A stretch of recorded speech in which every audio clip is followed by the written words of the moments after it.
Cambodia দক্ষিণ পূর্ব এশিয়ার একটি ছোট সবুজে ঘেরা নদীমাতৃক দেশ হলো কাম্বোডিয়া, যার প্রতিবেশী দেশগুলি হলো ভিয়েতনাম, লাওস এবং থাইল্যান্ড। প্রাকৃতিক সৌন্দর্য আর এই মনোরম আবহাওয়ার জন্য কিন্তু এখানে অনেক বিদেশিরা এসে ভিড় জমায়। আমি আমার হাজবেন্ডের চাকরি সূত্রে এই কাম্বোডিয়াতে 4 বছর কাটিয়ে এসেছি, তাই কাম্বোডিয়ার প্রতি আমার একটা ভালোবাসা সারা জীবনই থেকে যাবে। অনেক স্মৃতি আছে যে এখানে।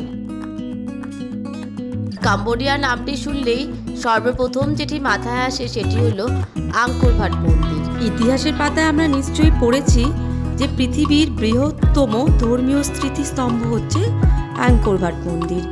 হ্যাঁ, আজকে ব্লগটি হচ্ছে এই আঙ্কর ভাট মন্দিরকে নিয়ে। কাম্বোডিয়া থাকাকালীন আমরা আঙ্কর ভাট মন্দিরে গেছিলাম দুবার। একবার গেছিলাম 2020 সালে, আর একবার গেছিলাম আমার ননদ আর আমার শাশুড়ি মা যখন এসেছিলেন 2023 সালে। আঙ্কর ভাট মন্দিরটি হচ্ছে কাম্বোডিয়ার সিম রিপ শহরে অবস্থিত।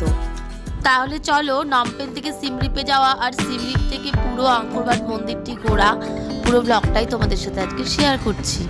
আমরা যেহেতু কাম্বোডিয়ার রাজধানী নমপেনে ছিলাম, তাই ওখান থেকেই গাড়ি নিয়ে ভোর 7টার সময় বেরিয়ে পড়লাম সিম রিপ শহরের উদ্দেশ্যে। নমপেন থেকে সিম রিপের দূরত্ব হচ্ছে 321 কিলোমিটার। গাড়িতে সময় লাগে প্রায় 5 ঘন্টার মতো। সিম রিপে এসে পৌঁছেছি দুপুর 1টা নাগাদ। আমরা উঠেছিলাম তাপপ্রম হোটেলে। তাপপ্রম হোটেলটা দেখতে পাচ্ছ তোমরা, একদম রোডের ওপরেই কিন্তু, আর খুব সুন্দর জায়গা। চলো তোমাদেরকে হোটেলের ভেতরটা দেখাই। এটি কিন্তু পুরো উডেন, মানে পুরো কাঠ দিয়ে বানানো। আর এটা হচ্ছে হোটেলের রুম। এবার চলো ব্যালকনি দিয়ে বাইরের ভিউটা দেখাই। এখান থেকে পাব স্ট্রিট কিন্তু একদম কাছে, মানে পায়ে হেঁটে মাত্র 2 মিনিট লাগবে যেতে। আমরা তারপর লাঞ্চ করতে কিন্তু সেই পাব স্ট্রিটেই গেলাম। কাম্বোডিয়ার খুব পপুলার একটি খাবার ফিশ শামুক নিয়েছিলাম আমরা লাঞ্চে। এই সকালে যে পাব স্ট্রিটের যে চেহারাটা, সন্ধ্যেবেলায় কিন্তু এর রূপ একদম বদলে যায়, একদম জনবহুল এলাকা হয়ে যায় এটা।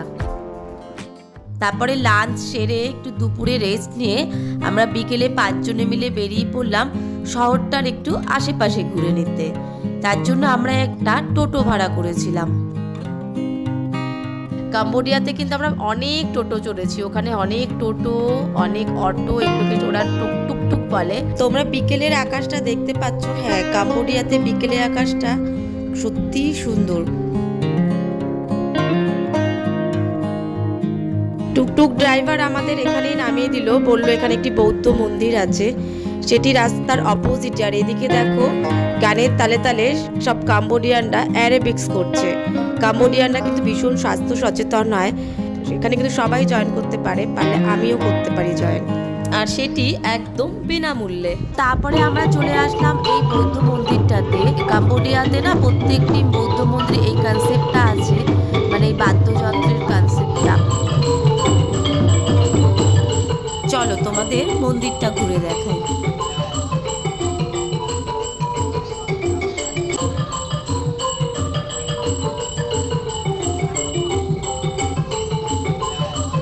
এবারে আমরা হোটেলের উদ্দেশ্যে রওনা দিলাম, কারণ অনেকটাই টায়ার্ড। আজকেই এসেছি সিম রিপে, আবার কালকে ভোরবেলায় আঙ্কর ভাট মন্দিরে যেতে হবে। এই জন্য আমরা তাড়াতাড়ি চলে আসলাম, এসে ডিনার করে। দেখো রাতের হোটেলটা কি সুন্দর লাগছে। পরের দিন ভোর 4টের সময় আমরা ঘুম থেকে উঠলাম। 4:30 সময় আমাদের গাড়ি এসেছিল। অন্ধকারের মধ্যে দিয়ে আমরা যাচ্ছি আঙ্কর ভাট মন্দিরের উদ্দেশ্যে, কারণ ভোরের সূর্যোদয়টা কিন্তু ভীষণ সুন্দর লাগে। টিকিটটা আগে থেকেই অনলাইনে কাটা ছিল, $37 করে পার হেড লেগেছিল। আমরা এবার পৌঁছে গেছি পৃথিবীর বৃহত্তম স্মৃতিসৌধ সেই আঙ্কর ভাট মন্দিরে, যা দেখতে দেশ বিদেশ থেকে প্রতি বছর লোকে এসে ভিড় জমায়। দেখতে পাচ্ছ কত ভিড় হয়েছে।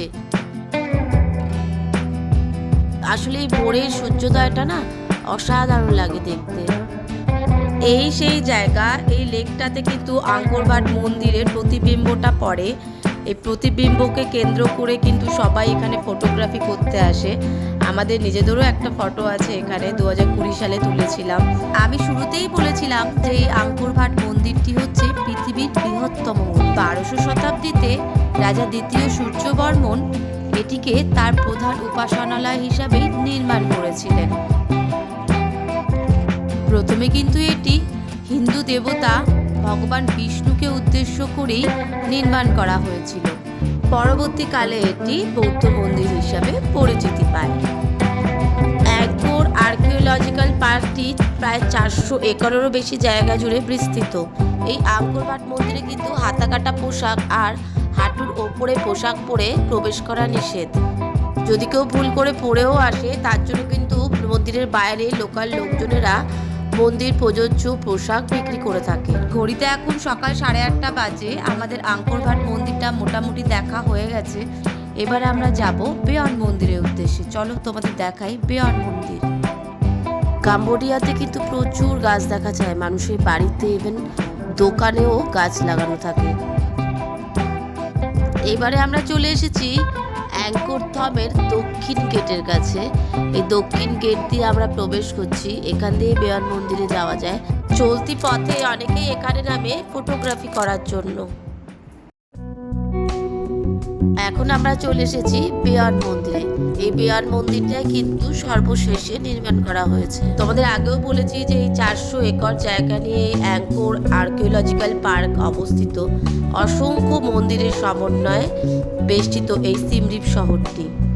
এইবারে আমরা আসলাম তাপরম টেম্পলে। যারা অ্যাঞ্জেলিনা জোলির টম রাইডার দেখেছো তারা নিশ্চয়ই জানো যে সিনেমাটিতে কয়েকটি সিন এই তাপরম মন্দিরকে কেন্দ্র করে আছে। এই তাপরম মন্দিরটা এখন ভগ্নস্তূপে পরিণত হয়েছে, তাই জন্য ইন্ডিয়া আর কাম্বোডিয়ার মিলিত প্রয়াসে এটিকে আবার নতুন করে তৈরি করার চেষ্টা করা হচ্ছে। তোমরা যারা ছোটখাটো বিদেশ ট্রিপ করতে পছন্দ করো না, আমি তাদের অবশ্যই রেকমেন্ড করব যে কাম্বোডিয়া এসে তোমরা ঘুরে যেও।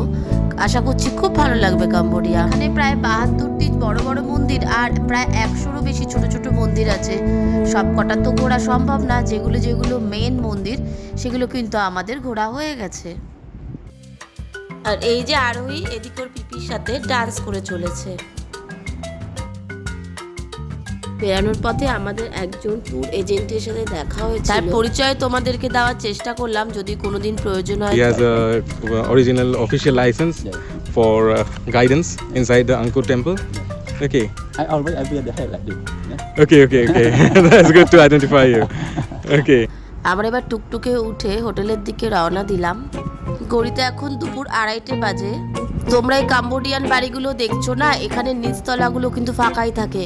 ঘরগুলো শুরু হয় দোতলা থেকে। নিচতলাতে ওরা সাধারণত দোকানের জন্য ফাঁকা রাখে। প্রত্যেকটি কাম্বোডিয়ানদেরই কিন্তু নিজস্ব বাড়িতে একটি করে দোকান থাকে। আর হচ্ছে ওরা গেট টুগেদার করার জন্য নিচতলাটা ফাঁকা রাখে। কাম্বোডিয়ানরা কিন্তু খুব মিশুকে হয়। এবারে আমরা হোটেলের কাছে চলে এসেছি। এবার লাঞ্চ করে একটু রেস্ট নিয়ে বিকেলে গিয়েছিলাম পার্ক স্ট্রিটে। ভীষণ এনজয় করেছিলাম সেই দিনটা। সেই ব্লগ আমি তোমাদের সাথে নেক্সট দিন শেয়ার করব। আজকে অ্যাঙ্কর ভাট নিয়ে এই ব্লগটি তোমাদের কেমন লাগলো প্লিজ কমেন্ট করে জানিও। বর্তমানে আমি বাহরিনে থাকলেও কিন্তু কাম্বোডিয়াকে নিয়ে মাঝে মাঝে ব্লগ বানাবো আর সেগুলো তোমাদের সাথে শেয়ার করব। সঙ্গে থেকো আর সকলেই ভালো থেকো। Bye bye.